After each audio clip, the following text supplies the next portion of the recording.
Well, that explains a lot. Oh, what happened? Oh. Someone posted about the most unnecessary sex scenes in a movie, and the first video, and like the first video, the first like, and so people are posting the videos in the comments, and I'm just sitting there like, what is this movie? I've never seen this before. And then I looked up the Tyler Perry movie, and I was like, okay, well that explains everything. uh, hey guys, welcome to the stream. What's Anyway, up? I'm sorry, we're live. I'll be honest with you, I didn't come on this. I didn't come on this show to be anything else but absurd. So I mean, why else be here? Riles be here. Yeah, just why else be here? Oh man, how you doing, Troy? These sex scenes aren't even interesting. I'm sorry, go ahead. Well, I'm okay, do man. tell, do tell. Like Which I ones? had a which one? Oh, what sex scenes? Okay, here, like I'll explain. So there's this movie called Ruthless by which is a Tyler Perry 2020. Oh, it's a TV show, Tyler Perry TV show. Game of Thrones. Everyone has seen this. I guess it's the thing with the youngest. Uh, what's that girl's name? The one who was The in New Mutants. I can't remember her name. Daisy something. I don't know. Daisy Dukes. Gen V, which is it? I don't know. Gen V, which is I thought it was a Wachowski Oh, that's TV that's show. I don't that's think the that boys is. show. Oh, okay. Well, then that's part for the course. Yeah. Swarm, where you get to see the Little Mermaid sister taken from the guy from Snowfall. Okay.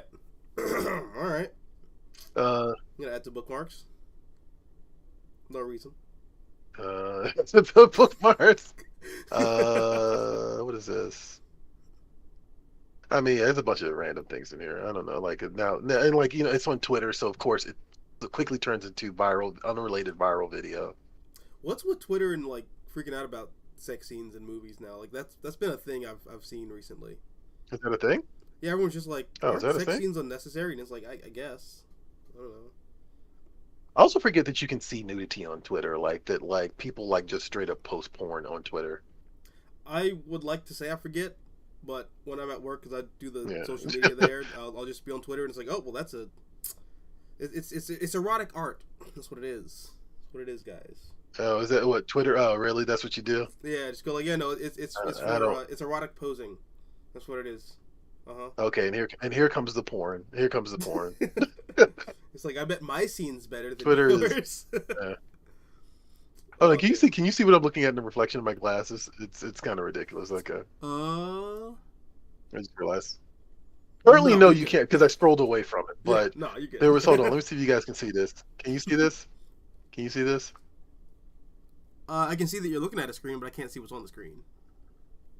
You can't see it. Okay, this is just full frontal, full on penetration happening. Damn. Anyway, so yeah, like Twitter's wild, man. Like part of me feels great about it. The part of me is like, all right, good for Elon. He got us back to the OG internet where anything went, anything goes. But another part of me is like, well, wait a minute. I don't want to open Twitter or Instagram at any given time and be like, whoa, what the hell is this? I'm standing next to a relative. Why are you showing me this? I mean, that was like Instagram Anyway, for like a solid like uh, year. and for so it's still on Instagram. Like they've been up in the ante. I actually had to. So I did an event called the Cost Gala. Mm-hmm. And so I followed a bunch of cosplayers after that event, and I basically was interviewing them and like having like basically just asking them like really basic red carpet questions. But then I decided to follow a bunch of them online afterwards, and I had to unfollow so many of them like within a week's time because they were just busting it loose on the internet all the damn time. That's what it is, though. It's So it's it's it's porn true land. story. Yeah, I mean ultimately the internet is pornland. Yeah, you're absolutely right about that. So. Let's see. Where's It's actually where it's where the porn goes to thrive. I mean, there's a reason we got VHS instead of Betamax. Yeah, actually that's true. It's also why how we got it was actually they were at the forefront of 3D. They were at the forefront of high definition. Mm-hmm. Like, you know what I mean? Like, yeah, it's a wild time. It's a wild it's the wild west. And I used to argue for the internet being the wild west, but now that I'm faced with being a parent, my attitudes are slowly changing. Like, oh god, this is actually a mistake. Anyway, Let's see. Hey, all right. This what is is up? what. Yeah, I think I think I think you said to me recently that the internet was a mistake, and I like felt that to my very core. I mean, I'm slowly turning into a Kaczynskiist, so yeah. It's. Maybe I shouldn't admit that on the internet, but I don't know. Fucking Yeah. yeah. What's up, guys? Hey, we got in the chat Josiah. We got Mystery Pyre. Hey, what's up, guys? 1610 and John Ty. Yo, what is up, Got it? fellas? How we doing? Actually, first of all, real question. What did y'all read this week? And yeah, we will address the elephant in the room. Just we will get there. We will get there, Joe. We will get there. We'll get there. Calm down. Cool your tits. Like, let's not get all excited about someone else's misery. Oof. But yeah, what'd you read this week, Troy? I'm a little salty this week. Like, I got to be honest with you. I've been salty since Monday. What did I read this week? Yeah, pretty much. I mean, that's about accurate. Okay, so what am I reading this week? So I actually have. So oddly enough, even though I met and hung out with the manager of the comic book store that I have a pull list with, I actually did not. I did not go to the comic shop and read anything. So, what did I read? So, what will I be reading this week? I guess is a better question. Yeah. Let us find out, because like I have stuff that I buy digitally, then I have stuff that I buy in print, right? Okay. So let's see here. I never going to read Deadpool. I hear good things about the Mighty Thor. Let me get through the Marvel stuff first, because What's up, Tevye? this is ridiculous. Yeah, Marvel's a big whiff this week. Actually, I don't see much of anything. I only got I got 2 Marvel books this week. You did? Which ones? Yeah, I got the Spider-Man the legacy of the nightmare legacy of the name of the Goblin. That's by James DeMatteis and Oh yeah, I forgot to say. yeah, a new artist. Actually, it's a flashback book. Mm-hmm. I was not expecting that. I kind of figured it was like those. A lot of some of those. If you see the older writers on it, it's usually kind of like a throwback thing at this point. Yeah. Like Yeah, I can tell you what yeah, I'm it's really actually good. interested in right now. Shoot. Yeah, I think J.M. DeMatteis is Spider-Man is the best Spider-Man of the '90s. Him and Sal Buscema as Spider-Man are the best Spider-Man of the '90s. Like it got overshadowed by McFarlane, Larson, et cetera, right? Hasn't been collected either. You know, no, it has not actually. He actually has pointed that out numerous times. For some reason. Despite the fact that despite the fact that Spider-Man 3 kind of cribs from it. Yeah. You know That would have been the time to collect it. Anyway, Birds of Prey #8. I actually just kind of dipped my toe into the Kelly Thompson Pena Okay. Birds of Prey book. The artwork on it is actually amazing. I've never read a Kelly Thompson book. I've never been compelled to read a Kelly Thompson book. I'll be honest with you on that one. Mm-hmm. But the artwork has made me rubberneck a little bit to the point that I'm like, oh yeah, let me actually see what this is about. How does it kind of Beyond that, compare to the other mhm. the Chuck Dixon books and the Gail Simone books, like the older ones? I'm still feeling it out. Like it's very much a art driven book in a lot of ways. Okay. So and I've read the Gail Simone series, and I've read some of the Gail Simone books, and I've read some of the Chuck Chuck Dixon books. Sorry, Chuck Dixon books, and uh I like those are solid superhero stories. Like I mean, at the end of the day, they're solid like monthly superhero stories. Yeah. So I can't fault them at all. And like, yeah, I don't know what to expect from this one. But okay, you're reading Shadow of the Goblin. I saw that on there. Um, Got to be honest, not really interested in X-Men right now. By the way, yeah. I'm looking at previewsworld.com/new releases. By the way, Keep it plugged. previewsworld.com/new releases, where you can look at everything that's in your comic shop every single week. Oh, I told Grady about this actually, the comic store owner. Britannia, Great Fire of Rome. So, okay, so here's the story about this, right? Mm-hmm. Britannia was part of Valiant, right? It was one of the Valiant books, right? Yeah. And apparently there was an aspect of it, despite it taking place in there was an aspect of the story that connected back to the larger Valiant universe. Mm-hmm. But I've never really read Bloodshot. I've never read Exo Manowar. I just really have never read Valiant books. Yeah. So I was reading Britannia based entirely on the fact that it was a Peter Milligan book about a detective, the first detective ever in ancient Rome. And it is actually a great, great read.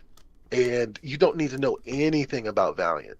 And it's just a really well done collection of books. I think it was a trilogy, and it looks like now they just released a one shot, which is a bit of a surprise because Valiant, as we know it, kind of dissipated over COVID. Yeah. But I guess this company, Alien Books, is keeping Valiant going. Or, So or at least the good stuff. yeah, shout out to that. At least the good stuff, right? They're also being very selective about what they release, right? Is there more Quantum So and yeah, Woody? I would highly recommend. I'm sorry. Is there more Quantum and Woody? What you said? Quantum and Woody? Do I remember? Do I remember Quantum and Woody? No, is there more Quantum and Woody?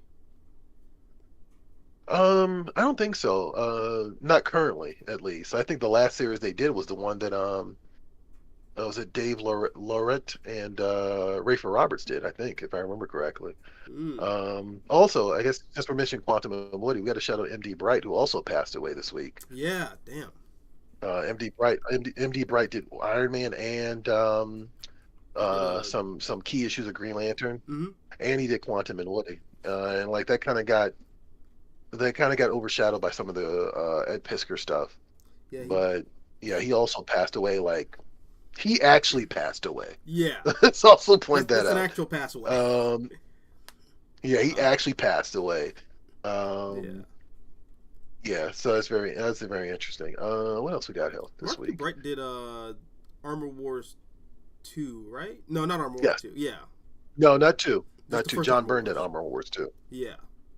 Okay, Kaya's out this week. I will say Kaya. Hmm. I'm way behind on Kaya, but Wes Craig is one of the best comic book artists working in comics currently, and his work on Deadly Class is absolutely phenomenal and is criminally underappreciated Okay, yeah. and under rewarded because like he is doing stuff in there that is just an education on sequential art. Um, just phenomenal stuff. He's really Let's see good. here. I don't see his He's name really, on a lot really of stuff good. recently. No, I mean the only thing he's doing is Kaya, which Okay. is his self-published image book. Let's see. Oh, you know what? Torpedo 1972. So this is kind of interesting, right? This is a an import, Okay. and it features artwork by Eduardo Rizzo, Hmm. who I'm a huge fan of. As a matter of fact, if I could for a second, let me show you how much of a fan I am of Rizzo. Oh, what you gonna pull out? What do you got? I'm gonna whip it. I'm gonna whip it out on you. Whip it out on the stream. I guess Be I dangerous. whip it out on stream. Whip it out on stream. I'm gonna show off real quick. Oh shit! That that is original Eduardo Rizzo art. Damn. Yeah, and it sounded so nice and it felt so good that I did it twice. Matter of fact, can I just show you my collection real quick? So I also got 100 bullets. Oh shit! Yeah. God, his Mhm. artwork is amazing in black and white. His artwork is amazing in black and white. Rizzo is doing a book called Torpedo 1972. And it's actually a book that I think he did a while ago, but it's actively getting translated and brought over here to the States. And it's actually a remake, I think, of a 70s comic called Torpedo, which was kind of like about um, the Italian mafia, if I remember correctly. Oh, okay. So, yeah, definitely check that out. It's written by Enrique Sanchez Abule, and yeah, I did an interview with them actually on previous roles, so definitely check that out as well. Shit, look it up. Yeah, actually, I might. Let me make sure I got that right. It's Torpedo's in is it the Italian mafia? because no, Rizzo is not Italian. So let me make sure I actually said that right. But yeah, like so that's some of the stuff I'm into currently. Like I said, I'm behind on quite a few things because I've been adulting pretty hard lately, or at least trying to. Yeah, I'm sorry. Torpedo was a legend of the suburbs of New York, a tough, trigger-happy Sicilian who only knew how to make friends. Anyone else is no longer here to say otherwise. Nearly 40 years later, the Big Apple has changed quite a bit. Torpedo, not so much, as a persistent journalist prepares to write an article about the Caputo family. The demons of Torpedo's past resurface along with his dirty old habits. So it's actually kind of like a sequel, I think, in a lot of ways to the original comic, which was um, uh, I want to say the original comic was Spanish. Okay. So So this yeah, relaunch gonna yeah. be like a live for your Die Hard situation. How do you figure? What? He's coming back. Gotta hop back in the saddle. Oh, I don't even count those movies, so it doesn't even. As far as I'm concerned, McLean stopped doing things in Die Hard with a Vengeance. As far as I'm concerned, That's like what, the 10th one. McLean. I've only seen the first one. What, Die Hard with a Vengeance? I've only seen Live Free or Die Hard and the first Die Hard. The two I've seen. Oh no, no! What are you doing? That's it. That's all I've seen. Why would you do that? That's and please tell me you didn't see the Live Free Die Hard first. Actually, that is the first one I've seen. I saw that. Did you see Live Free Die Hard first? Yeah. Ugh. Yeah. Ugh. Yep. You're killing me. You're killing me. My mom took me to that. Yeah, that was she was like, she's like, I remember Die Hard. Oh, yeah, that's right. You're probably a baby. You're probably a baby at that point. Yeah, and then I think Spike does the Die Hard like film, just all of it, during Christmas time. So we like watch Die Hard, Yeah. on like Spike TV or something like that. If you ever get a chance to watch in the, yeah, that makes sense. Spike TV's still a thing, huh? That's interesting. Yeah, if you ever get a chance, watch Die Hard. To watch Die Hard in the theater, you should watch it in the theater. It's a movie going theater experience for sure. I was fortunate enough to see it, not originally when it came out because I was 8 or 7, but years later when I was fully immersed in the world of R-rated action movies, I definitely watched it. Yeah, Die Hard is like your Matrix. Oh wait, let me see. I think I saw Matrix like, oh shit, did I lose everyone? No, I lost everything. I lost everything! Alright, give me a second. I can fix this. I can fix this. Alright. Oh, Yeah, there you he are? is. You there? Yeah, was that me or you? Look, everything's good on my end. You dropped out? Okay, then that might have been me. Oh, sorry. So, I'm sorry. I No, you're good, apologize. man. Like, yeah, every now and then my wife is streaming upstairs and things get all wonky. no, it's all good. It happens. Let me. Okay. I'm also gonna change the bitrate on this so I get some good internet too. Okay, I definitely froze. I'm looking at the live stream now. But we're good. We'll be right back. Okay. There we go. See, look, it's the naked guy. This naked guy and his weird nipples. You know what? Sometimes that's all you need for a school project. A guy with weird nipples. Alright. And there we go, we're back. Alright. But, I think we're talking about Live Free or Die Hard, the greatest film of all time. I was gonna say. So what I was saying was, I'm like, hey man, if you're gonna watch Die Hard, you can watch Die Hard 1 and then watch Die Hard 3. Okay. Die Hard 2 is Die Hard 2 is a little skippable, not as skippable as 4 and 5, but it's repetitive in a way that I feel like Die Hard with a Vengeance is not, if that Okay. makes sense. Yeah, so definitely experience Die Hard with a Vengeance. Also, the other thing I like about Die Hard with a Vengeance is there's a lot of like racial overtones in it. Is that the one with Samuel That Jackson? yeah, Okay, Mhm. yep. Yeah. yeah, there's a lot of racial overtones in it that it's really interesting because it goes from at the time it was relevant, right? Mm-hmm. If not a little bit clunky, right, but relevant. Yeah. And then over the years, people started talking about it like it was irrelevant and kind of like ridiculous. You know what I mean? Mm-hmm. And then full circle moment, now it's relevant again. So I feel like Die with a Vengeance has the lasting power that Die Hard also has, personally. Well, time is a flat circle, so Time is a flat circle. it's so That was my fucking Matthew bizarre. McConaughey. That was my Matthew McConaughey impression. It's bizarre that James Gunn's like, this is gonna be our Green Lantern movie. It's just, it's So what just is? when they announced all the new DC stuff, he's like, yeah, no, we're gonna do Green Lantern, but it's gonna be based on it's gonna be like like very inspired by True Detective, and they're gonna be like Oh, investigating like interesting. the thing from the DC New Frontier, the Circle.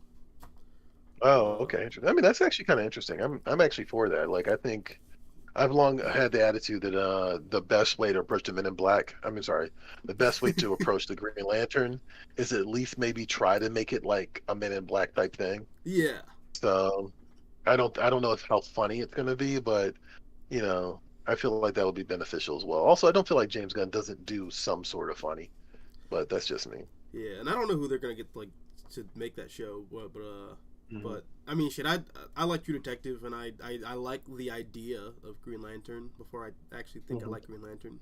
I'm one of those All guys. right. Yeah. Um, Yeah. but I'm sorry. I'm gonna let you do your show. I'm sitting there talking to you like there's not people watching this. I no, I'm done. apologize. Hey man, you're right. Yeah, you're the guest. Should they hear me? They hear my voice all the time. but I'm using this excuse to have our normal phone conversation that we have every couple of months. I apologize. no, you good, man. You good. How you feel about the Silver Surfer casting? That's not real, is it? I saw like something random about that, and I was like, that's not real. I mean, I saw it, but like, it's everyone's saying that she's Silver Surfer, but like, Shala was only Silver Surfer in Earth X, and then she dies after like 3 pages of being Silver Surfer. So I don't.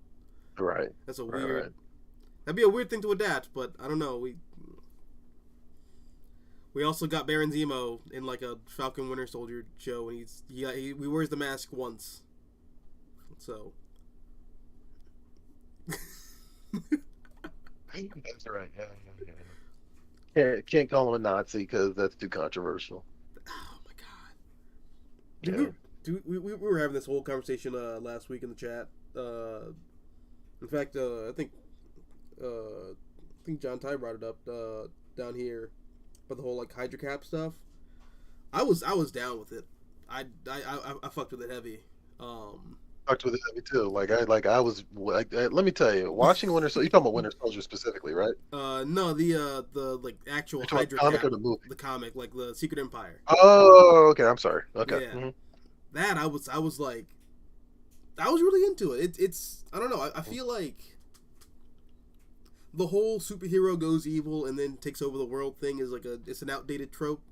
Like we do it a Yeah. lot, but like we really only do it with like Superman. Yeah, we did. Right. Yeah. They really hadn't done it with Captain America. Yeah, so like playing that idea with like essentially Marvel's Batman is like the Uh-huh. ultimate tactician. Like what if the ultimate tactician took over the world? That's Right. actually Yeah. kind of Right. cool.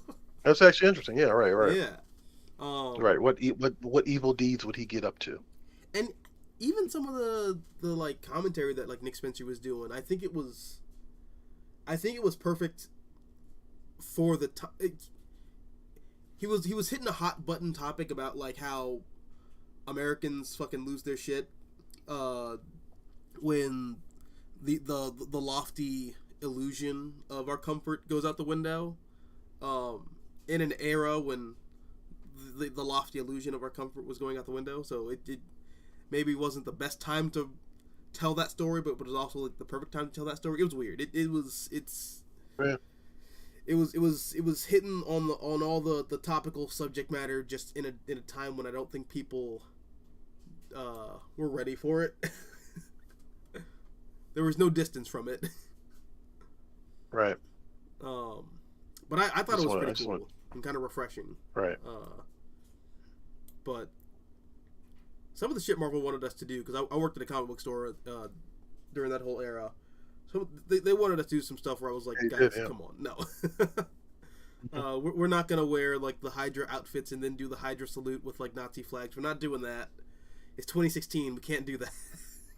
Right, yeah. It's just a little too close for comfort. I'm actually trying to get back to when we could. I feel like there was a benefit to making Nazis cartoonish. Like I feel like that was actually a almost a tactic in itself, and so Mm-hmm. utilizing them as cartoonish foils, like everything from Animal House to Raiders of the Lost Ark, Yeah. like I feel like it was actually effective in a way, Mm-hmm. and then we should probably bring that back. We should probably bring that back actually. Just making cartoon characters. Yeah, just make them cartoonishly evil. I Like mean, it could just yeah, like it almost takes the wind out of their sails almost in a way. Actually, you know who else did this, and I really appreciated this? Django. yeah. Quentin Tarantino did this with the Klan in Django. He kind of made them bumbling idiots, and I think that there's something very effective about doing that. You know, Mm-hmm. like it kind of takes the fear out of it almost. Yeah. You know, It takes the power out of it. We you're just right. It make it takes the funny. power out of it. Exactly. Just make it funny, right? Yeah. Absolutely. I mean, you ever play the Wolfenstein games? Yeah, absolutely. Hmm. Exactly. Just boom. They're just Saturday Yeah. morning cartoon villains, and that's what makes it funny. Hmm. Right. Exactly. Also makes like the wanton murder and bloodshed all the more like delicious. We're killing Nazis. Yeah. Right. I don't. It's so weird that like this stuff just used to be like normal. It used to I be, feel yeah. like when I was a kid growing up, definitely like you had Hellboy fighting Nazis, and You're right. Exactly I right. don't know. Now it's a now you got people on Twitter going like the Wolfenstein's gonna fight Nazis. You made it political. You're right. And it's just like it's not political to make fun of Nazis, I think. No. Like, I mean, I mean, if you consider them important, like, if you like maybe then if you're an actual Nazi, it's a political thing, but yeah, That's the silly shit to me. yeah, it's Um, silly. but I don't know. I do think the internet does have a way of not only like amplifying what's there, like art like in you sometimes, but I think sometimes, well, not sometimes. I think all the time, uh, because it's like such an echo chamber that you can tune into. People make shit about themselves even when it's not about them at all. It becomes a if the boot fits sort of situation. We're seeing that. I'm seeing that in real time with some of this Ed Piskor stuff, man. It's just like Yeah, the amount of I think you called it before we were recording proselytizing yeah, is kind of obnoxious, and I don't know, there's a narcissism in the comics community that is just way too rampant on yes, Twitter. You know what I mean? Like it's just, and I mean I'm seeing it. It's also bleeding out into it's basically bleeding out into all the social media platforms. But it really, I felt like that narcissism lived on Twitter, mm-hmm. and now it's just kind of a little bit everywhere. Well, that's like the thing that's frustrating with it, because even before like Ed took his own life, the the fallout You're of saying like that, by the way. the chats being like I forgot, I don't know the name of the girl he was chatting with, like when she leaked the DMs and all that. It was just weird seeing like so many people make that moment about them. Yeah, It's like right. 17-year-old girl gets maybe sort of kind of weird DMs from like 40-year-old guy. Other 40-year-olds on Twitter most affected. Uh, it's like this isn't about you. This isn't like it. Ah, it's not about. And then like even Man, after he dies, it's even more so. Like it's yeah, it didn't stop the signal to noise ratio. Like I mean, look, I'm in the Cartoonist Kayfabe group. I've been in the Cartoonist Kayfabe group for about a few years now. We talked about this a bit before, but like it was an interesting community to be part of, and I really did have a moment early on where I was like, oh, finally, thank God, people just want to talk about comics, right? Because there was so much of that Comicsgate nonsense. It was the Comicsgate and anti-Comicsgate people that were dominating the conversation constantly. Mm-hmm. And like I can't help but look at that situation and look to the left of me, look to the right of me, be like, you guys are both crazy, Yeah. you know? And it was really great to kind of experience just people talking about comic books and enjoying comic books again, and not making it about all these other things. And that, of course, ended up kind of devolving, especially around COVID. Mm-hmm. I feel like the Cartoonist Kayfabe YouTube page became popular during COVID, right? Like it became significantly popular during COVID. And once it happened, people just kind of jumped into the group. And I mean, some of that, I will take some responsibility for that in some capacity. I use my platform at Previews World, right, to prop up that group because I thought it was a good group for people to be part of. But well, what happened?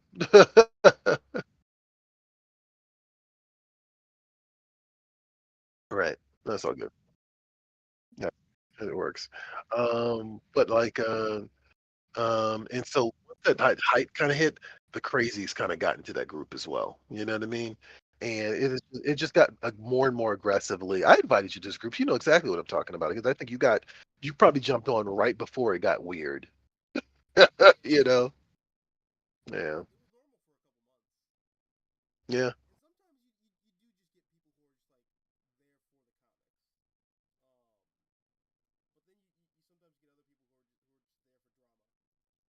Yeah.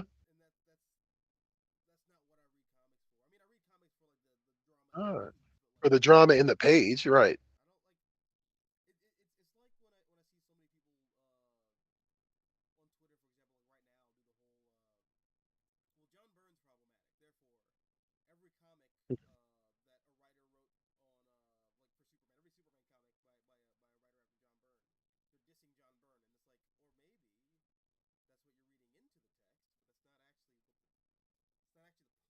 Excellent. Well, I mean that's the other weird disgusting thing about this is like um you know if someone did a a much better job of pointing this out to me, but just because someone chooses to, oh wait, someone said I think you muted yourself, Mystical Green Beanie.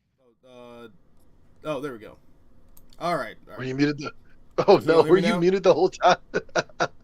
Was I muted the whole time? God, Oh crap. you should have heard all the offensive things he was saying. It was disgusting. Yeah, I'll I say them might again. just So first I of all, might just women need to walk be put in off. cages. No, I'm kidding. Oh God. Why did you combine two offensive things together? It's just hilarious. Okay, well, we were saying some really interesting things, guys, but sorry, John Ty. Should have been there, I guess. Oh And man, Mystical Green Beanie. But I guess I was doing most of the talking. But like, I'm just here to yeah, say it's the just odd really, pocket stuff. right, right. It was just really unfortunate to see. It's really unfortunate to see. It's just always really hard to watch a community that you value cannibalize itself. Yeah, You know what I mean? And and unfortunately, I have to be honest with you, man.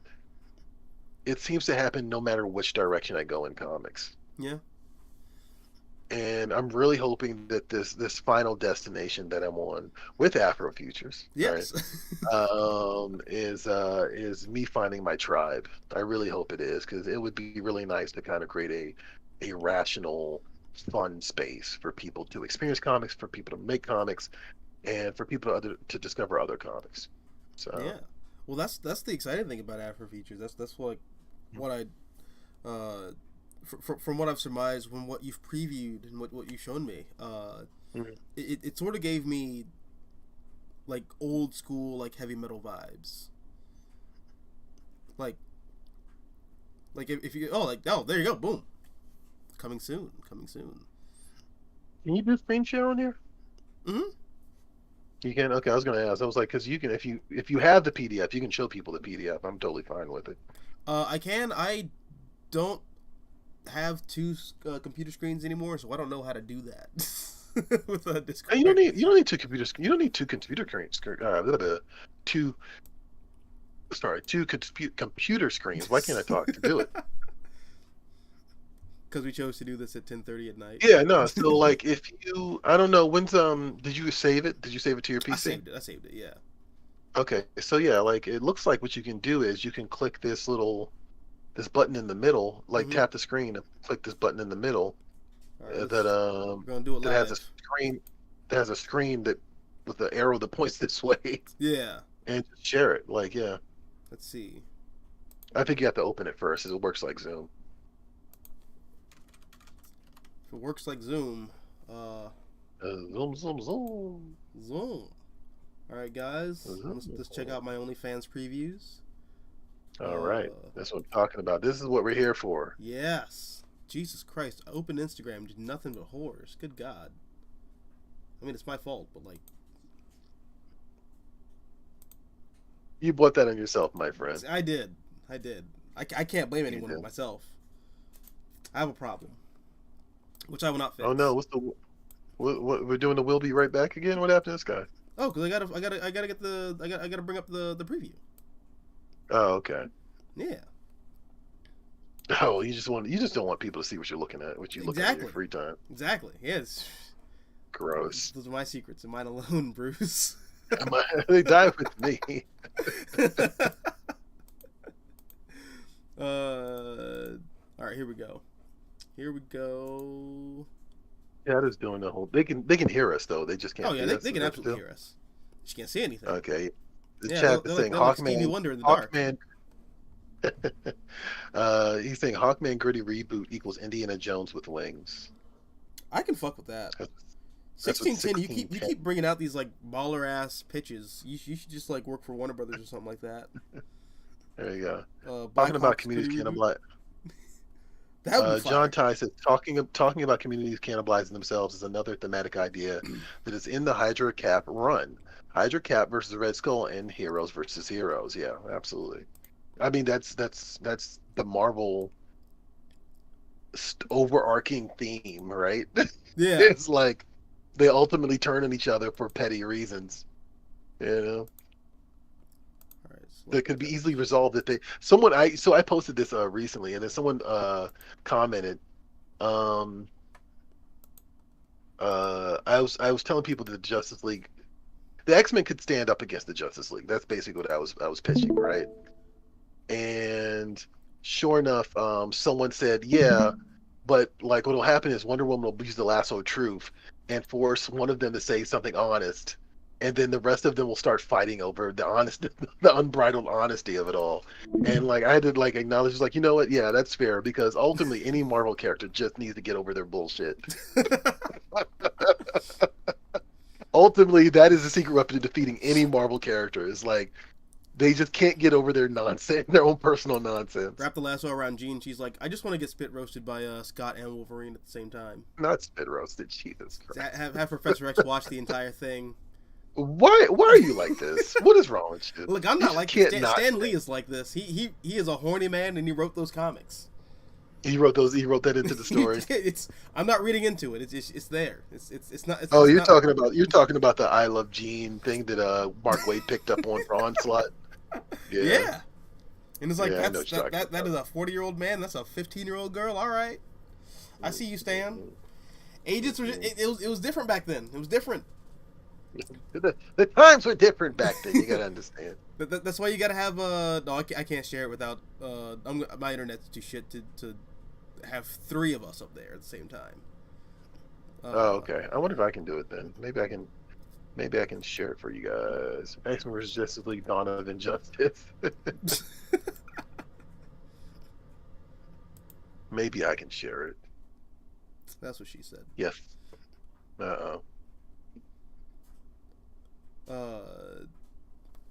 Wait, X-Men. You know what? Mm-hmm. Who's a redhead on the Justice League besides Guy Gardner? I was like, wait a minute. I guess like who is the redhead on Justice League? I'm not sure right now. I don't know. Yeah, Wolverine wouldn't fall for any of them. Yeah, who's a redhead? Like maybe Wolverine would fall for Guy Gardner. There's a plot twist. Post Krakoa, Wolverine's like he's experienced all of it, so He's like, he's like, I'll show you a one hitter quitter. oh no. All right, let's see if I can do this. Hold on a second. Let me close this. Close anything incriminating. That's all of it. All of that. You mean to have that joystick in your background? Oh no. Are you talking about to the left of me over here? That's actually a joystick, actually. Oh yeah. Okay, so Yeah. here we go. So, ladies and gentlemen, boys and girls, this is RexCo-Comics.com. As you can see, we are prepared to entertain you. Yay. Let's see here. Let me. So let me know if you can't see things. But hey, my name is Troy Jeffrey Allen. I work for Diamond Comics Distributors as the consumer marketing manager for Diamond. But I also make comics, like most people in comics. I moonlight making comics. My claim to fame actually currently has been an MF Doom tribute comic called MF Doom All Caps. Which I reviewed here on Mystical Green Beanie YouTube. Oh yeah, you did. That's right. I actually need to grab that and try to do something with it. I don't know where it is now. And actually, our I don't know if you noticed, Joaquin, our all caps video. Is it coming up on screen? Yeah, it's on screen. Okay. Our all caps video. I'm gonna mute this. I don't know if you can pick up the sound. Yeah, I got you. Come on, stop that. Yeah, our all caps video has done exceptionally well on YouTube, and I don't know. I struggling to show you. Oh, there you go. There's the count. 41,000 people have watched this motion comic that was based off the comic that we made.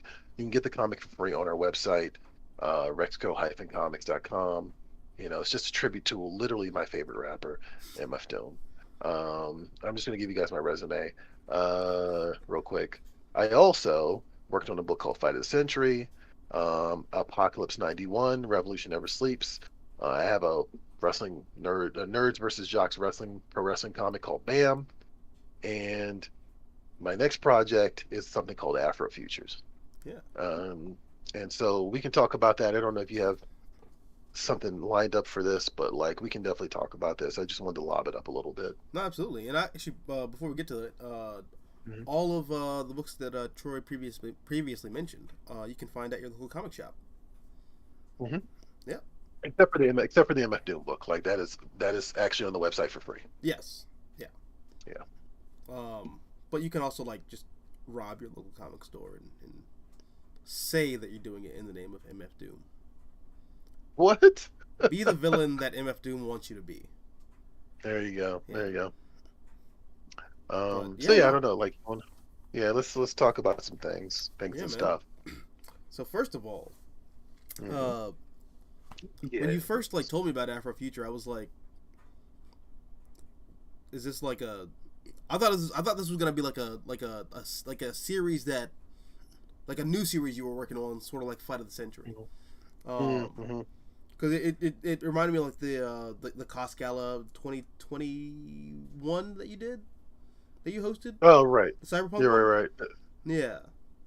The lookbook I had. Is that what you're talking about? No, the Cos Gala.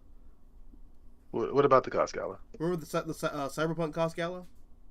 Yeah. Right. Yeah. So I thought because you were telling me about Afro Future then, I thought that you were starting like a new line of like cyberpunk inspired like Afro cyberpunk like an Afro cyberpunk book, and I was like, oh, that's totally shit. But the more you sort of explained it, and like the more I like saw of it, it gave me vibes of like, no disrespect, I say this with respect. This gave me vibes of what we're kind of missing from heavy metal right now. With respect. No, look. No, I mean, well, heavy. As far as I know, someone in the chat's like, I remember this guy from the previous World Garth Ennis interview. That's a me. That's you, yeah. That is a me. You're absolutely right. I got to talk to Garth Ennis for an hour, and it was absolutely amazing. I also got to talk to Anna Senti, I also got to talk for an hour. I got to talk to Liam Sharp for an hour. Got to talk to Frank Miller for an hour and a half because he would not stop talking, and it was amazing because I was just like, just go at this point. Like I just want to hear what she had to tell me about making comics. Um, Adam Warren also got the chance to interview with him and sit down with him and talk to him for an hour. So yeah, I've been really fortunate enough. Todd McFarlane. I've been really fortunate enough to talk to some really great industry folks. So I'm gonna leave this in the chat. Be sure to subscribe to our YouTube channel. I met Frank Miller in the bathroom, so Are you serious? yeah, it's like That's funny as hell. it's the one time I That's saw Frank hilarious. Miller. I saw him in the bathroom at Baltimore Comic Con. That's funny as hell. Yep. So that's good enough for me. All right. Wait, I'm sorry, but anyway, what were we talking about? You were saying uh, that like, yeah, you thought it was a new line or something that I was unveiling, like a cyberpunk thing, yeah, right? But in actuality, like, what I was doing is like, um, I am trying to make a black heavy metal. Truth be yeah, told, heavy metal, as I think we've all heard at this point, does not exist anymore. yep, And as far as I know, it might not be coming back. It looks like it's just going to kind of fade away, which is really unfortunate. damn, But this book is meant to be like heavy metal. It's meant to be the book kids want and parents don't want you to read. that, And it's definitely in the vein of it's a weird mishmash of heavy metal and the Conan magazines from the 70s okay, and Tales from the Crypt and Mad Magazine and Rolling Stone. Like I'm trying to make something that I think is like cooler than cool, you know? yeah, And that's really the goal. And like I think at the base of this is, we're trying to, we've got over the last few years, there's been like this conversation about securing black representation for upcoming generations, right? mm-hmm. And that's always like, I remember heavy metal. I mean, it was around just until like about 6 months ago. um, I didn't know they were still but publishing. right. Um, but yeah, there's been plenty of conversations about securing black representation for upcoming generations, and Afro Futures is kind of the climax of those conversations. It's us simultaneously organizing towards a future that represents us in a way that is just forward thinking. Yeah, It's about what comes next. What it looks like to me is organizing a black future and creating a rally that makes creating something that creates new black myths, but also leans backwards to like uplift old black mythology and make it new for an audience. Um, this is and people like I mean Afrotech, Tony Cottrell, who's doing the Epiphany Engine thing, filmmakers like James Samuels, they're already doing that. But I couldn't help but still notice how much stock, truthfully, how much stock blurs, black nerds, mm-hmm. but also nerds in general, um, as an audience put into content distributed, created, produced by majority white corporations. If I had to be real with you, and I think the answer to that is consolidation of resources, which isn't a radical idea. Mm-hmm. And you consolidate your resources so you can combat the narratives that these organizations make.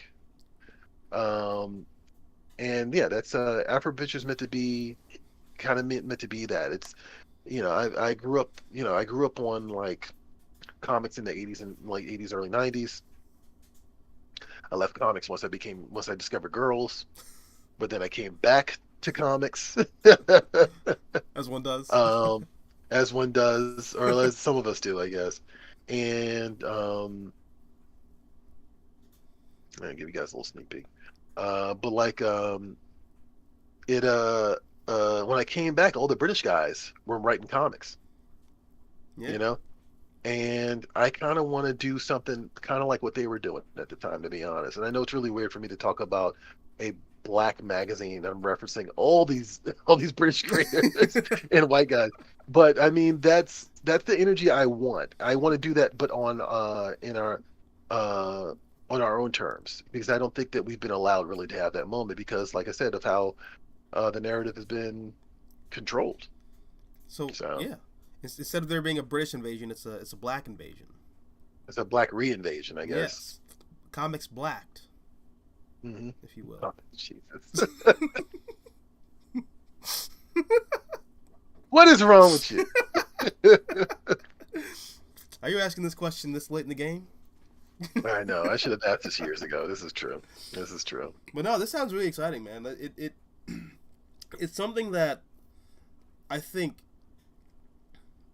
especially after seeing like the major sort of pop culture hit that like Black Panther had, which for me at least, and I know I was talking about this with Grady, who's the owner of Prodigal Comics. We were talking about how, for us at least, it's sort of normal. Like having, like we're sort of spoiled in that we're so aware of Afrotech and like the Afrofuturist aesthetic in comics and in geek culture. William Gibson, the father of cyberpunk, prominent voice in the science fiction community. We're sort of used to it, but it's not something that like Joe and Jane Smith are like aware of. And it's really And you know what? I exciting. don't. Hmm? I was gonna say, I don't. This is not for Joe and Jane Smith, by the way. I Exactly. just want to point that out. No, no, Yeah. no. So, yeah. And it, I think one of the cool things about like, comics, and I mean, I'm gonna go here, then I'm gonna come back here. Yeah, yeah. Go for it. One of the like weird things about comics is that it's both niche and mainstream at Yeah, the same right. time. Yeah, yeah. So there were just certain aspects about like fixtures and institutions within this industry, within this culture, this niche, that we're starting to see people who were into comics, who got out of comics, but as soon as comics like hit that like big sort of like pop culture like big screen, they're sort of coming back to it, and sort of getting into like the more niche stuff again, because we're starting to see like a big indie explosion now. Absolutely. Which is Uh, part of that is some of that responsibility falls on cartoonist kayfabe. yeah, yeah. Yeah. Mhm. And I mean they've done a lot of heavy lifting for what I like to call the pre-comics code isization, I guess, of the Right, right. comics industry, in that we are starting to see more eclectic voices being heard in comics. It's not just being dominated by Marvel and DC, like four-color superhero comics. We're starting to see more horror books. We're starting to see a heavy resurgence in like sort of niche science fiction stuff. We're starting to see a heavy resurgence in a lot of fantasy, and I think it's kind of cool that what coincides with all of that is this wonderful cultural reclamation of African mythology and like African voices. There's a game that is coming out that is loosely based on the oh shit. As soon as I bring it up, leaves my brain. Hold on a second. What's this game called? It's based on a popular African myth. It's like the African. It's called the African Atlantis. Even though Atlantis wasn't Africa, if you read the actual Odyssey, but then there's neither here nor there. But Okay. yeah, it's a video game. Mhm. Hold on a second. But there's a there was a book at the comic shop that formerly Alliance that we used to sell a lot of. Winding, not winding. Shit, it's gonna come to me at like 3 in the morning, and I'm gonna be pissed off. But there's that. But there's also, man, fuck. I'm just mad now. I can't think of it. Shit. But the point is, we are starting to see a heavy reclamation and fascination with Pan-African mythology and Pan-African culture in comics. Right. And I think Afrofutures is going to be like a major push in that direction. I think it definitely could be. I think it definitely will be. No, I think that I mean, there's two things happening right now that I think are going to be very key to this, right? Mm-hmm. I think the zeitgeist as a whole is ready for something new and ready for a different type of narrative than the one we've been fed. I think some of that has to do with COVID. There was just a lot of sameness to the products that were coming out at the time. Yes. The content that was coming out at the time, and we saw that shift. I think some of the culture war stuff does have something to do with that, as well. That shift. Mm-hmm. I think that in terms of comics, I believe. I don't want to say I hope because I think that's a little insensitive, but I do believe that this Ed Piskor situation also might be a sea change for a lot of people. Yes. And so there's also that as well. Um, and like also black comics in general are just kind of branching out and kind of experimenting more. Yeah. And we're not dealing with the situation where there's just room for a milestone and that's it. You know what I mean? Mm-hmm. We're not doing the thing where it's like, okay, you can only do milestone and then maybe tribe and then maybe brother man. You know what I mean? But they can't really happen all at the same time. Like if they overlap, we have to transition away from it. Like, you know what I mean? Yeah. And what I'm trying to do is really just kind of diversify the landscape. Like that's the goal here. I'm trying to tell stories that are, again, well, I haven't said this yet, but like I want to be clear about this. The stories I want to tell and the stories I'm bringing people in to tell are not important stories. Yeah. I think that's a trap. I think it's another trap that like a lot of black creators have kind of fallen into in the last couple of years. It's like telling important stories. What I'm trying to do is tell fun stories. Yeah. I'm trying to tell cool, badass, fringe, like wild ass experiences for you to really enjoy. And the magazine is meant to be a fully formed experience from page to page. And so, for example, what I can show you is our robot DJ character 808, right? I Mm-hmm. showed her a little bit earlier. Um, yeah, I'm sure Ripperverse is trash. I don't need to know more. Anybody, I'll be honest with you guys. Anybody who's like hanging their hat on that anti-woke thing, I mean, do you really expect them to make good stuff? Like, let's be honest with you. And their fan base is just content with them just trashing other creators. It's not about quality at all, despite what they say. Ripperverse is the equivalent of saying I got a black friend. Right, it really is. So Like just he is the black friend, and he tried to be Ethan Van Sciver's black friend, and it backfired on him because, you know, yeah, no. somebody said what the f happened to Milestone? A lot. Milestone's around. A Milestone's lot. around right now. They are around. I mean, not maybe not the entirety of the line, but isn't Static Shock still doing the seasonal Yeah. comic thing? Yeah, they Yeah. are. Mm-hmm. But anyway, Yeah. what we're doing here is like we're trying to tell fun, badass, cool stories. That's really what it is. And that's ultimately the goal is that like you open this and you're like, whoa, what the fuck is this? This is awesome. And so we have a robot DJ character named 808 who I have equated to, depending on your age, she is like Tom from Toonami Bet. or the Crypt Keeper from Tales from the Crypt, in that she is the host of this book. And we chose her to be a DJ because DJs is ultimately MC and mix and scratch, and that's what she's doing. She's mixing and MCing this experience for you as we go from different story to different story, different story. Oh, We sounds like have DJ style. right, Yeah. and so we have some amazing artwork. I'm going to be real with you guys. Like the artists that are coming onto this, these are guys that you haven't heard of, women and men that you haven't heard of, but they are doing phenomenal work. and groundbreaking work. And these are people that some of them are new to the game, and so I'm walking them through the process of how you can make a comic. Some of them have been making comics for 20 plus years, Mm-hmm. and they just are kind of unsung. You know what I mean? Yeah. Just because of the meat grinder aspect of making comics. You know what I mean?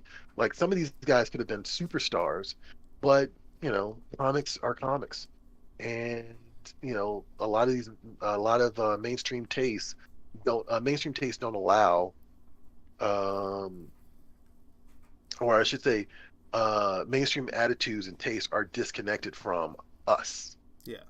You know, and so, yeah, there's like phenomenal stuff. I'm doing also the main feature comic is a book called All Negro Squad. If I had to compare it to something, it would be a little bit like Black Dynamite, a little bit like Undercover Brother, and a lot of bit like The Authority. Okay. Um, and we're dubbing it a political satire because it takes place during the second Obama administration, and it involves superheroes basically fighting zombies who politicians who have become zombies. Okay. And like without even getting into subtext there, I feel like that's a fun concept. you know and like there's a lot of the authorities baked into this. One of the things I wanted to do was the since the story takes place in the early 2000s, right? Mm-hmm. I wanted to make a comic story that felt like an early 2000s comic. Okay. And so the authority is baked into this for sure. But other aspects of early 2000s comics before they became too cinematic, right? Because the authority was at the forefront of that, right? That's like the birth of it. Um, Yeah. it was the birth of it, right? Uh, uh, are going to be at play here. And this is going to be the main story. It's like about 30 to 45 pages in the book, in the middle of the book. And I'm actually showcasing a bunch of really great artwork right now on our Instagram over at RexCo and on my Instagram on TJA Comics. The And artists then you have this are is amazing. something. Hmm? The artists you've showcased are amazing. Yeah, absolutely. Yeah. And that's not even like me. I'm not even gonna try to be humble about that. Like Yeah. the people coming onto this thing are great. Um, Josephine Baker, right? So we're doing a book called The Secret Files of Josephine Baker. He said Dynamite plus Undercover Brother plus Authority sounds amazing. Thank you. Um, we're doing a book called The Secret Files of Josephine Baker. If you're familiar with the legend, the myth of Josephine Baker, then you know that for a fact that she worked with the French Resistance during the Second World War as a Mm-hmm. spy. And one thing that I've always really, really wanted is to kind of do an Indiana Jones type story. Okay. Hmm. And I see 1610 saying 2000s comics vibes is nostalgia for me. It is for me as well. You're both old. And so you said what? You're both old. We're both old. There you go. And so the idea with this as well is like we're going to tell like a spy story, but we're Okay. just going to tell a fun spy story, Josephine. So we're doing a teaser in this book, which is like a short 5 pager that kind of just introduces you to the idea. The goal is the next installment of Afro Futures is going to be the big Josephine Baker spy arc, right? Oh. And that'll probably be the feature in the next book. Oh. Okay. Um, yeah. Articles are also a big thing in here because I wanted to make sure that we're giving you a full-fledged experience. I mean, if I really had to whittle it down to what this magazine is, it's about Black creative expression Yeah. and just letting Black creators express themselves openly. And so part of that is like I felt was important. The reason and some of what the reason I felt that well, part of how we lean into that, I should say, is we interview creators. And so one of the creators we're interviewing is actually an artist named Gigi Murakami. She is what you would call a black mangaka. She does a lot of horror books online. She does a lot of horror books and like she sells horror manga. And she talks a lot about her process on her Instagram. You should definitely check her out. But we just kind of asked her about her process and how she makes art. You know what I mean? And why it's important for her to make these things. Again, Black creative expression, why it's important, why it's key, why, or even less why it's important, just why, what compels you to do it, you know? And so that hopefully is just written all over this magazine when you first see it. And it's something And then different. of course we have, it's just something different. And then of course we have even more comics, right? Because I'm writing 3 stories in this, but I'm also inviting other people to hop on and join us as well. And so, we've got all sorts of cool stuff. Earth is the oldest computer. Again, I want to point out because the 808 character is hosting the book and she's a DJ, you'll probably notice that a lot of the books have the book, the titles of the books are song titles as well. So that's just kind of how we play with this idea. Last Round by an artist named John Tolliver, kind of like a cyberpunk pulp boxing story, Um, and like, yeah, just so much more, guys. Like so much more. Like um, so the deal is this is going to go to Kickstarter in about June, and so definitely keep an eye out for us. I definitely suggest you guys follow us on Instagram, Facebook, YouTube, Twitter, whatever your weapon of choice is. And I probably forgot something. Facebook, did I say Facebook as well? Um, and just keep up to date with when this thing drops because this is going to be a game changer. I really do think it is. I think between this and Epiphany Engine, Hmm. this is going to change the game. Yeah. Wagadu Chronicles. That's what it was. What is it called? Wagadu Chronicles. I definitely have never heard of that. It's a series of myths about a city in a well, city doesn't exist anymore actually. That's the whole thing with the myth. I don't want to. I'll talk about. I can go to tangent. I got like almost a mythology degree, but it's don't let me tangent. Don't let me tangent. But it's Pan African mythology is really cool and really interesting and fun. And Okay. one of the crazy things that I think is just in the zeitgeist right now with Mhm.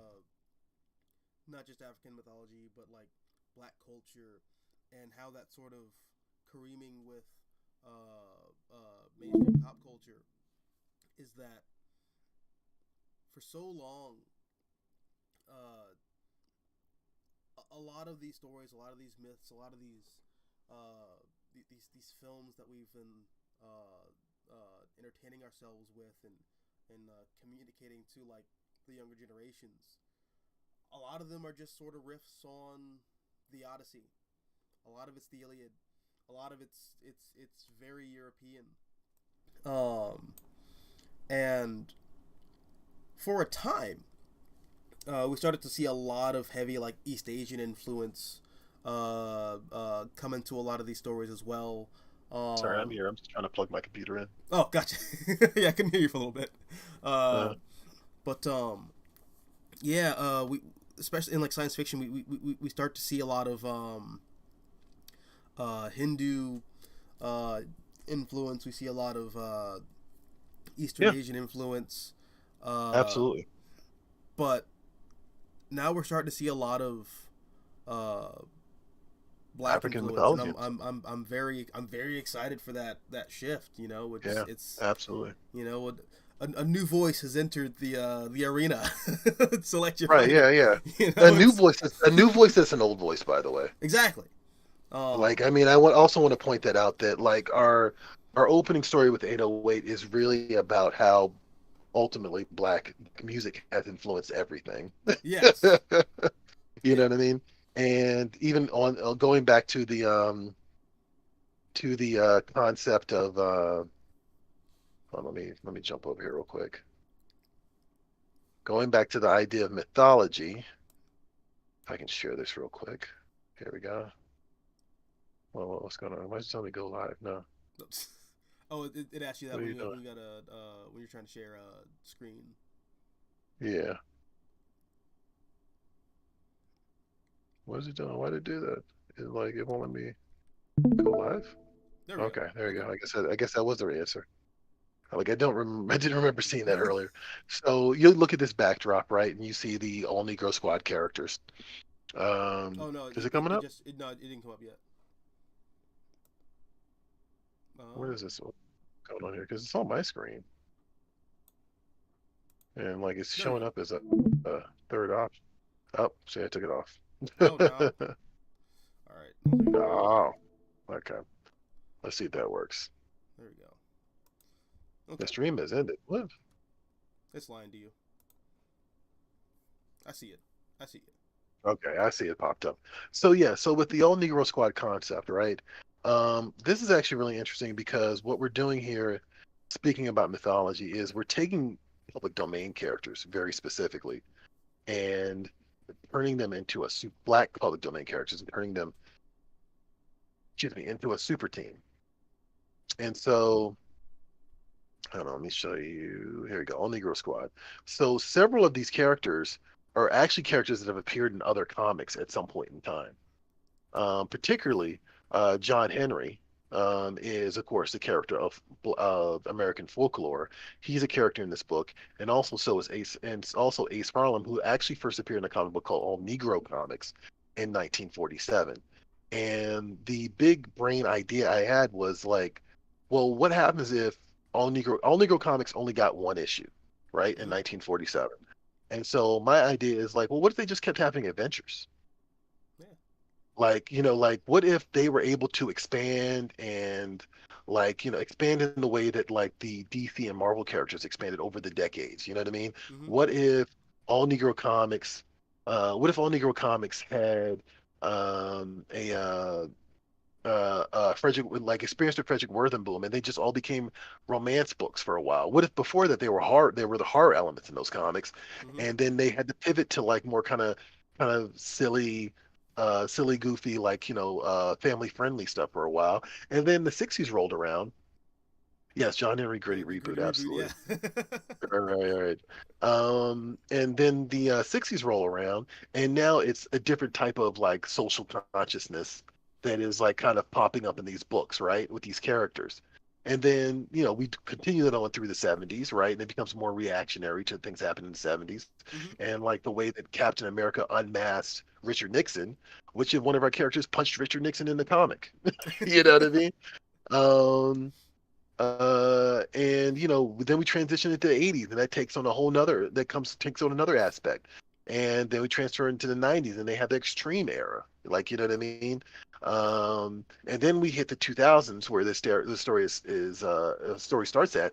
And what if, in my mind, this story that we're going to give you guys is the New Avengers #1, uh, Grant Morrison Justice League relaunch, the Authority. Like it's that, you know what I mean? Like it's coming from that era where it's like, okay, we're gonna remix these things and make them like, a different brand of awesome. Black You know what I mean? Ultimates. Like the Ultimates, they like the Yeah. Ultimates as well, right? Yeah, Exactly. Black Ultimates. Yeah. And so Right. And so that there's a lot of that baked into this. It's just like, what if these things were allowed to evolve the way that other comics were allowed to evolve? These public domain characters that have Oh. been kind of pushed aside over the decades, you know? Well, that's fast. Oh wow. You're like, damn. Hmm. That was. Did that like come to you, or did you like come to it? That feels So like, this yeah. this is a story that All Negro Squad is something I actually came up with around the time of the second Obama inauguration. Okay. And it really has been sitting with me for years. Yeah. And there are elements of it that like definitely still exist in this story. Mhm. But always at the base of it was the theme of cult of personality, people having messiah complexes, right? Mhm. And how we just kind of worship these appointed idols, Yeah. and how we elect them into office, and how um,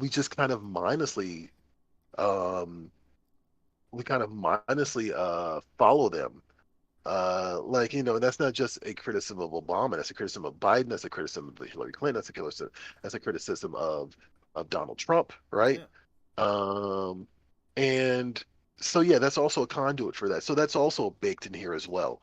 And so I remember thinking to myself, the what is the best way to underline that concept, but also make it a fun action adventure thing. And I was like, well, we've heard the term political zombie, Mhm. right? So let's actually have them fight political zombies, you know? Um, and so it's all in there. And that's kind of also where some of the ultimates and the authority comes into play. Yeah. Because those stories, I don't care what anybody says. Like some people I know are like, oh, Mark Millar is just taking a piss all the time. But the Ultimates and the Authority are a political satire. Yeah. And the reason I consider them that is because you see them from the perspective of a person who doesn't live in America writing about America. Um, It's also hard to so ignore yeah, that. it's hard to ignore that, but people will ignore that. Someone was asked, do they fight George Bush too? Not in this story, no. And I don't. There's no plans for a George Bush story. But there's references to stuff like that. That stuff kind of factors into this as well. The George So Bush gritty yeah, reboot. is that what? The George Bush gritty reboot. Gritty reboot? No, not the George Bush gritty reboot. Please no. I think we already had the George Bush gritty reboot because We had he it was twice. junior. We had it twice, right? I was about to, well, we had senior, and then we had junior. So that was junior was the sequel. Um, but yeah, so that's the idea behind the All Negro Squad is like these characters have a history, and when you meet them, they've had a long history together. Mm-hmm. And they don't, in the mighty Marvel tradition, as they like to say, they don't like each other because they have history together, but they have to come together to thwart an evil. And so I'll just leave it at that. No, that sounds fun, man. That Yeah, and that you've been like cooking that for a while. I have. So like, yeah, if it sucks, I don't know what I'm gonna do with myself. No, that's And yeah. uh, We political satire is often a fun thing to see in comics. mhm. Mainly because I feel like a lot of people don't get the jokes a lot of the times.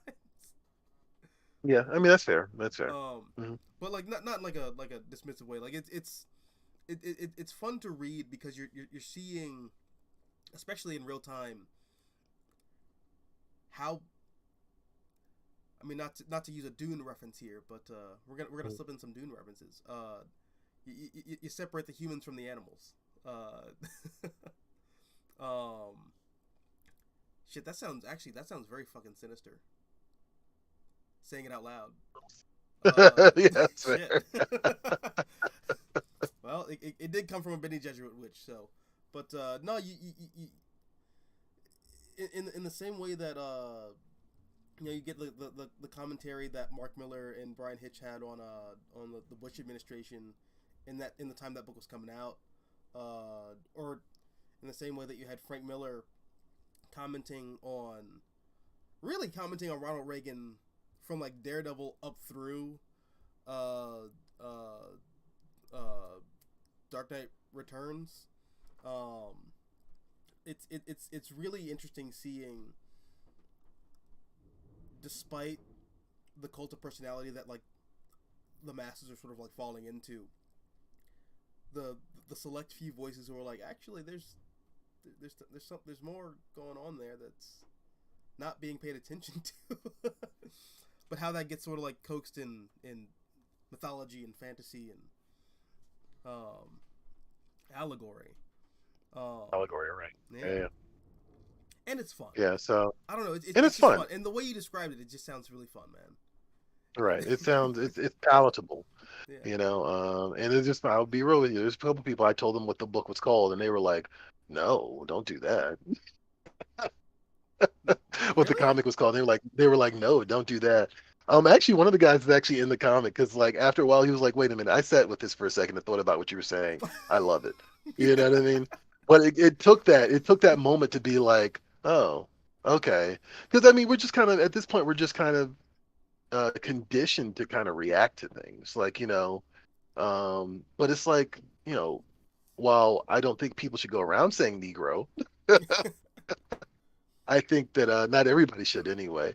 I do feel like it's enough of an archaic identifier that it can at least be a fun thing to put Yeah, in the title. You know? and it carries a connotation. There's like Right. gravity to Yes. it. Yeah. Yeah. Right. Right. There's a big Um, term. And look, there are still organizations that use that term. that. Let's also not forget that we got the NWP. I guess the United Negro Front is still around too. So let's not act like it's that insane to call something that. It's also a good call to do something with a lot of those public domain characters because just Yes. there's like hundreds of them just like floating around. Like everyone's Hmm. constantly like counting down the minutes and hours that Yeah. that Batman and Superman hit public domain like it's like the year 2001. We're counting down when the Ashley Tisdale and the Olsen twins turned 18. It's mirroring that a lot, but guys, we already got the fresh 18-year-olds here. We got the public domain characters already. They're already waiting for you. Already waiting for you, like legit. Like I mean, They're hot and and I ready. mean, it's just really fascinating because we're gonna go across the board with this. Like that's my plan anyway. Like I'm looking at silent films Mm-hmm. that are in public domain that actually, we had a whole period. There was actually a boom when black filmmakers like Oscar Michel were making movies. Yeah. And like they were making silent films and stuff like that. And they were making genre movies like westerns and war movies and ghost stories, and Yeah. I'm bringing those characters in the fold. There's black exploitation characters that I'm also bringing into the fold because they're public domain. So it's going to really run the gamut of what of creative black expression and making those characters, bringing those characters back, and again mythologizing them, Yeah. giving them a level of giving them the same standing that Thor and Captain America and Spider-Man and Wolverine should have, like have, you know what I mean? Yeah. That's the goal. So We're doing it. You're doing it. I'm doing it. We're doing it for real. Hey man, it's exciting. I'm And this really also does. excited, man. Like I'm Mhm. like the more you talk about it, I'm sold, dude. This is Yeah, I yeah. think that like it's been a fun experience, and it's really interesting to kind of, some of these stories I have to pitch to people to see if they want to draw it, right? Mm-hmm. And for the most part, I would say a lot of the experiences I've gotten have been like, oh, is that what you're doing? That's kind of interesting. Yeah. It's almost like people were waiting for this, or they just didn't think that they could do this. A bit of both. A bit of It's both. yeah. It's always the weird thing where I think, especially once you start doing we start thinking about like the sales and the logistics of comics, well, not just comics but entertainment in general. uh I think people get a little too hung up on the metrics and like what's the audience gonna think about this? Like, am I gonna find the audience? And it's something actually something my girlfriend brought up to me because I was threatening quitting YouTube like I always do every 5 minutes. But I had this real sort of question of, well, like, is there an audience for what I'm doing? Is there an audience for even some of the comics that I'm getting off like right now? Is there an audience for it? And I know a lot of other creators in our field feel this way. And the thing she just sort of told me was, if you love it and if you have passion for it, the audience will they'll find you. And that's the big leap. Um, and I think I not think I know the audience is gonna the audience is there. I know you do, but I know you've gone to BlurredCon before. Like the big audience. It's like one of the biggest cons on the East Coast. You know, people are itching for it. People are itching for what you're putting out there in the world. So, um, No, no, and I yeah, mean that, and also like I will say that that's been one of the things. BlurredCon is actually where I get my ego boost some years because when you go to that event, like you really do see that like, okay, the black readership does exist, exactly. and it's not, well, black readership exists not just for, you know, rehashings of white characters with that have reskinned and black characters, like you know what I mean. There's an audience for people. There's people actually do want to experience these things, these original concepts. Yeah, and it's uh, it's. I mean, I'm biased, and I'm sure you might be biased too. But there's definitely a lot of black guys who are itching to look. I feel like I slurred there for a second. Black eyes wanting to see more black mythology out there. But there's a lot of everybody out there who wants to see just something that's not the same old. You I know. want experience of it. Like, and that's actually a big thing with me because like I have this brand that I've kind of built around myself. This thing called this Create the Culture brand, Mm-hmm. right? And actually, I'm gonna toss up my YouTube too, just so you guys can have it. Oh wait, did it? What happened there? That's up there. I see you. Okay. But yeah, I have this Create the Culture brand that I do, and there's a reason for that that I decided to like make my home with that brand, and it's because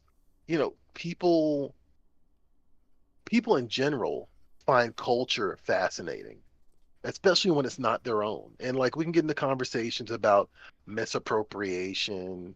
We can get into conversations about colonization, and that's all very real. And I'm not underplaying that, but there is also a reasonable space where like culture can just be a way of inviting people into your reality. You Yeah. know, and I would say that the best example of this is with food.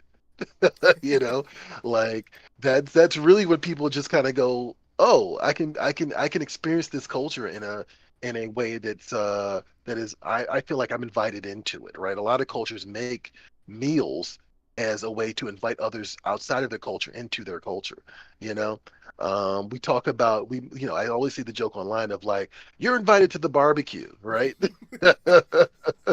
Right? And I Yeah. mean, but where does that really stem from? That stems from the idea that, you know, if you're invited into the conversation, you deserve a meal. Yeah.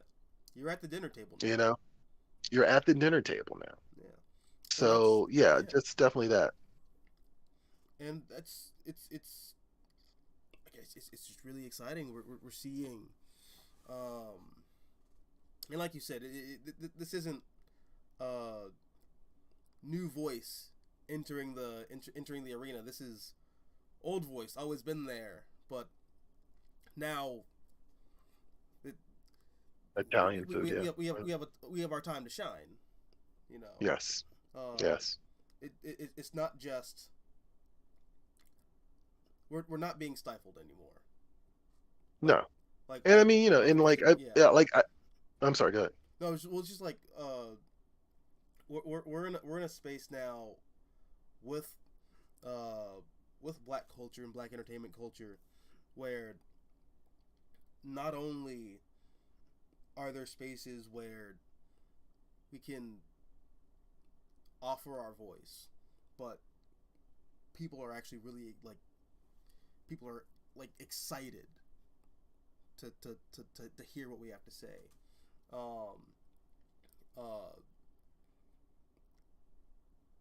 I'm I'm just very excited about the future we're sort of headed into, man. It's Afro future. Like, I mean, there's people have created this gateway for us to be able to do that. Like I think about Issa Rae did I think a Vanity Fair interview recently where she talked about like the struggles of like just being able to express her blackness on television and in video in general. Like, you know what I mean? And how you will run up against constant roadblocks. But I mean, also, Issa was at the forefront of this in a lot of ways. Mm-hmm. So it's one of those like she walked so we could run in a lot of Exactly. ways. And there's like a lot of examples of that. I mean, I can go even further back than that. Like, I mean, Oh, one thing.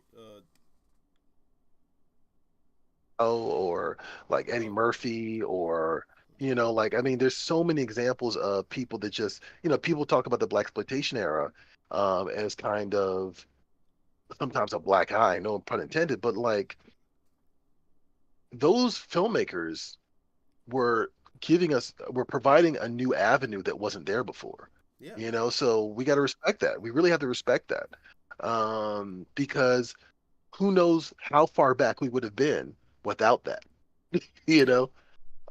So yeah, there's just a lot of interesting angles that that we can talk about with this thing. But And how many non-black I am creators got encouraged by it.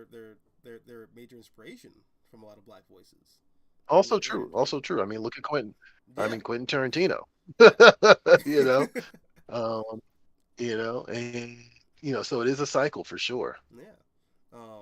I remember there's an interview from Dwayne McDuffie uh, Hmm. in the early 2000s, and he was asked about like the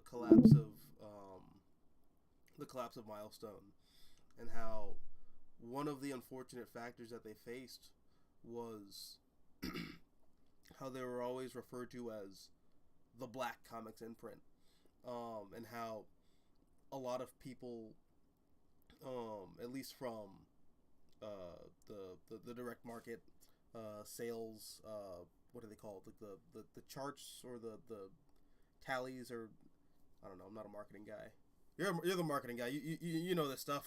The market research and all that. Yeah.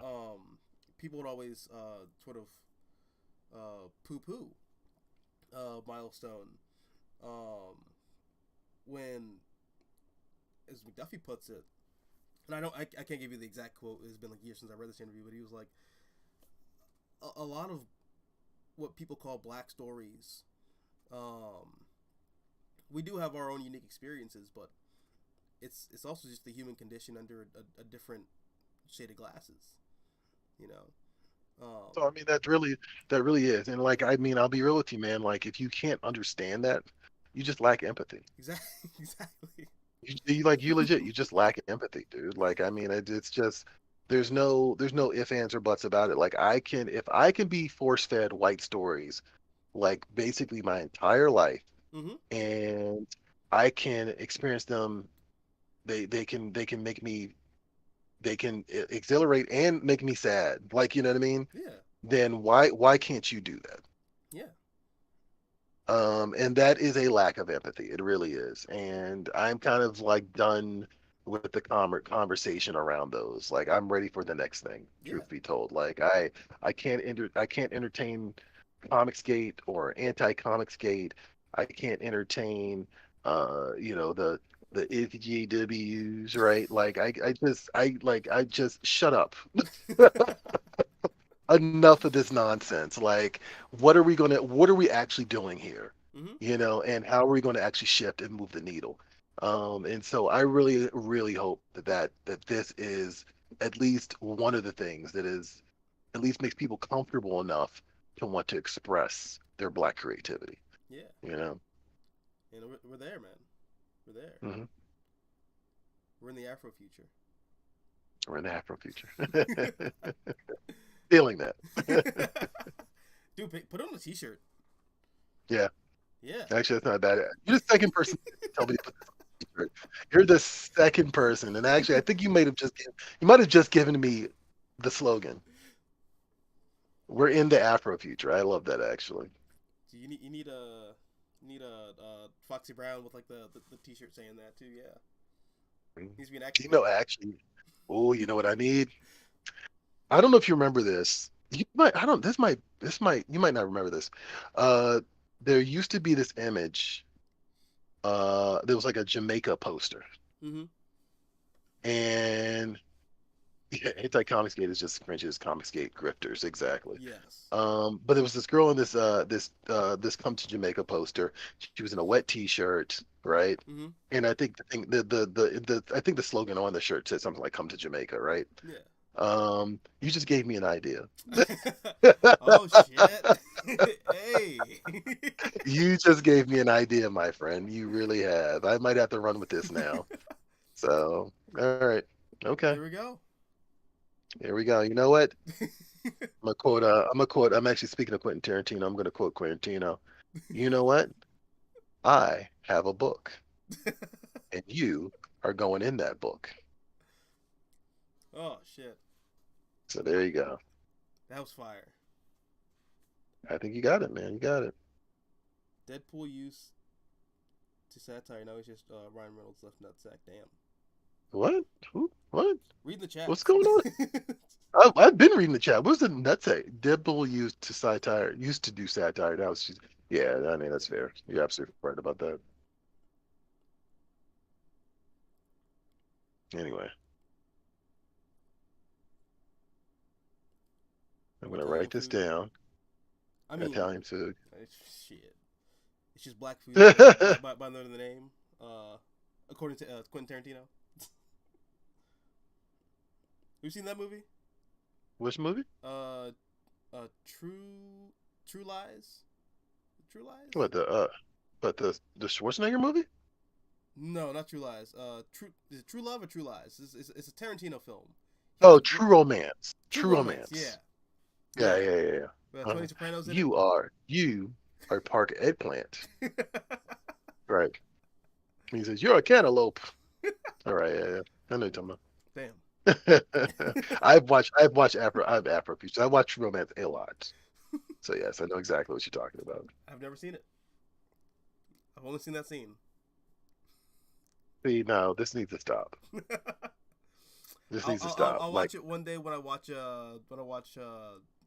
Die Hard Die 3. Hard. Die Hard 3. Die Hard 3. Die Hard 3. well, All well, right. well, Well, wait, have you huh? wait, you've seen the first Die Hard. Yeah. Okay, so then just watch Die Hard 3. Well, why can't I watch Live Free or Die Hard? I mean, you can if you want to. I'm just saying I don't recommend it. Like if you want, I feel like it's just empty calories. It's like watching any Terminator film after the first one. Wait, my local comic store was shut down because it was too obsessed with Magic the Gathering and assaulting kids. What? What? Then selling books. Jesus. Yeah, you gotta explain that one, man. That's That sounds real I bad. yeah. What do you mean like assaulting kids? Like, oh my God. Um, John Tay saying the anti-confiscate and confiscate grifters are both extreme. Yeah. And yes, they are. Yes, they are. I mean, it's And I'm the sorry. yeah. No, we Yeah. don't need it. It's just corny. And it's just It's goofy. like, what are y'all doing? And What do you want? what are you doing? Like, you know what I mean? And at this point, these guys are still complaining about stuff. We've talked about this. They're complaining about stuff from like at least like 7 or 8 years ago at this point. Yeah. And it's horribly irrelevant because these publishers have definitely shifted like their focus and they've kind of just said, okay, well, new fans over here, old fans over here. Mm-hmm. You know what I mean? Which they probably should have done in the first place, to be Yeah. honest. But yeah, like yeah, it's just goofy. It's just goofball shit. And even the shit they are It complaining about, just it's is. just like this is stuff that's been around in comics, like, at least in like the mainstream stuff that's been around for like 20 years. You just weren't paying attention to it. But Yeah, yeah. I had there was some dude who commented on one of my videos. I think it was the comics are doing pretty good right now video. He was like, well, back in the 70s, all the goofy stuff it was just corny and silly, but now it's all quirky and dumb. And I was like, do you remember Galacta? Galactus's like perpetually pregnant teen daughter, Yeah. All right. like that goofy silly book. That came out in 2010. If that came out now, you'd be Right. like, it's woke SJW teen pregnancy. It's like, dude, no, it came out in 2010 and no one knew about it. No. So Right. no, just Like just stop it. Like, yeah, it's just that rose-colored glasses we put on everything. Like yes, comics can be a gateway, comics can be serious, comics can be revelatory, hmm right? But they can also be really fucking silly. yeah, I have a copy. I was actually just kind of going through my eBay purchases recently. I have a copy of What the, which I don't even know if you've ever seen that book before, but it's just Marvel making fun of themselves. yes, yeah. They haven't reprinted a You know lot what I of those, mean? but yeah, I've seen those. Yeah, yeah. So yeah. Comics are fun, man. I don't. What do y'all want? What do y'all want? Like, Like, yeah, it's just silly. I don't know. It's just. I think. Did you see the Miller Time interview that Mark Miller did with Joe Quesada? I have not watched all of it. I watched a little bit of it. But I mean, my takeaway from that is something I felt that I learned when I really got a job in comics Mm-hmm. was that, like, a lot of these things just happen. A lot of the stuff that people think there's some vast conspiracy theory behind, Yeah. it's just because someone missed a deadline or someone didn't return an email. Like, you know what I mean? Some artist got sick and they had to replace them on this.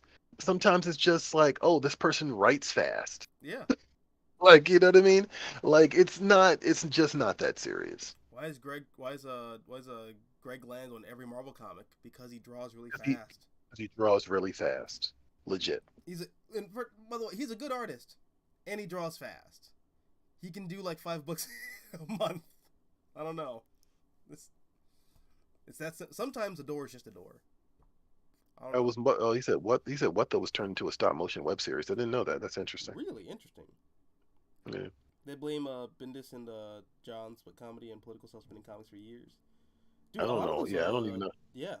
Bendis and Johns are like so like apolitical. I feel like in a lot of their work. Like I don't think they're political at all. That's so weird. Jeff Johns, some of his stuff is political, but it's not like it's no more political than like Than anything anything. else in Yeah. superhero comics. I don't know, like Right. Right. it's like cracking open like a Jerry Conway. Like I mean, Jerry Conway also get very extreme and political, but like I don't know, Yeah. it's just what are y'all complaining about? What are you guys complaining about? Crack open a Spider-Man comic from the 70s, you'll get like, or just a Marvel comic in the 70s in general. It's Mhm. anti-Vietnam War protesters all over the place. So like, I Yeah, don't know, yeah, right. Right. be Like real. legit. Be real here Legit. for a second. And I mean that's that's the whole conversation about media literacy, right? Like do people really understand what they're watching and reading? Absolutely not. And that's something that I am very fearful of as somebody who makes things. I sometimes really worry less about people misinterpreting what I wrote and like, starting a harassment campaign against me, Mm-hmm. and more just the idea of like people not understanding what I am writing. Yeah. You know what I mean? Because there is some sort of deficit in in our education system. you know? Well, I Anyway. realized if you make it fun, it doesn't matter if they pick up on it or not. No, I mean there's also that. They'll still say Batman did the thing. Yes. Batman did the thing. That's all I care about. Yeah. Oh, he did the thing. like Dark Knight Returns, everyone's like, all the Reagan stuff goes over people's heads, but they're like, oh, but Batman, he broke the gun on his knee, and it's like, did y'all get the? You're right. Yeah. Did y'all get any of the other Yeah. aspects of this at all? Bruce Wayne's a horrible. He's not a reliable narrator in that book at all. But I guess we're just gonna read it straight. Right. Right. Yeah, I find it funny that the same people that complain about woke in the X-Men will say Chris Claremont's X-Men run is amazing. That book is nothing but woke. He wrote God Loves Man Kills. Yes. it has the subtlety and nuance of a napalm enema. That's also fair. I know that is also fair. It is, some of that stuff is not subtle at all. Like some of that stuff is just like I got to crank this out, and I'm gonna watch Alien this week, Yeah. and just do a Kitty Pryde story with it.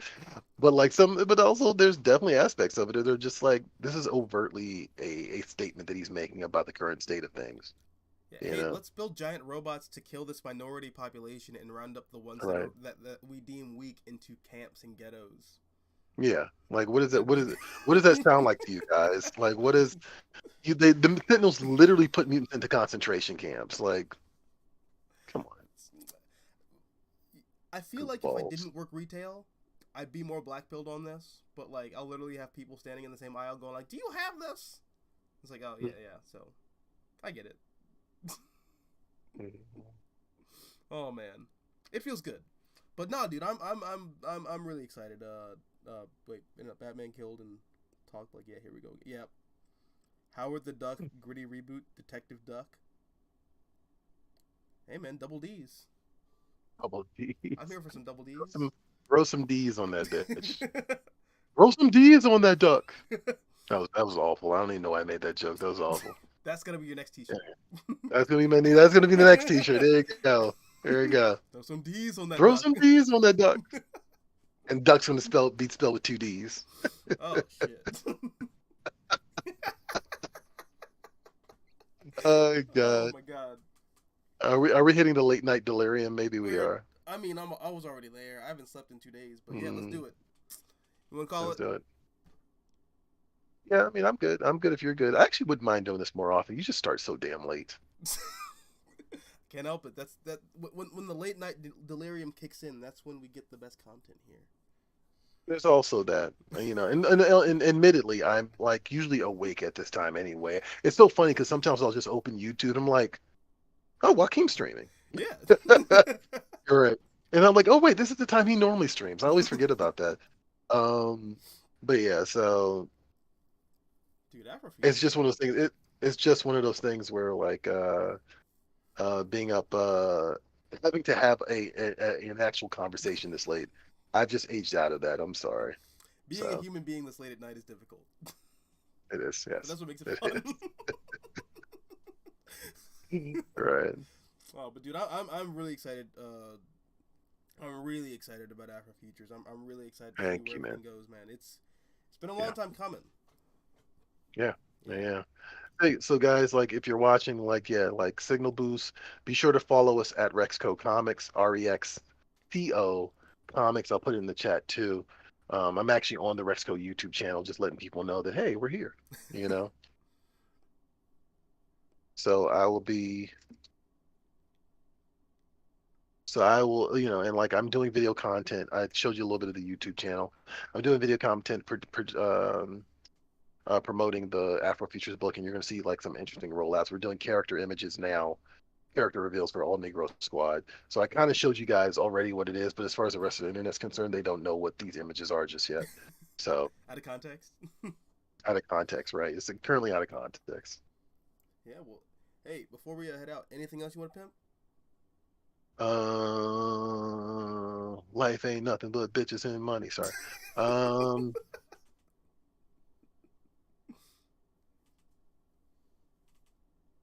I'm sorry, I was looking at the comments.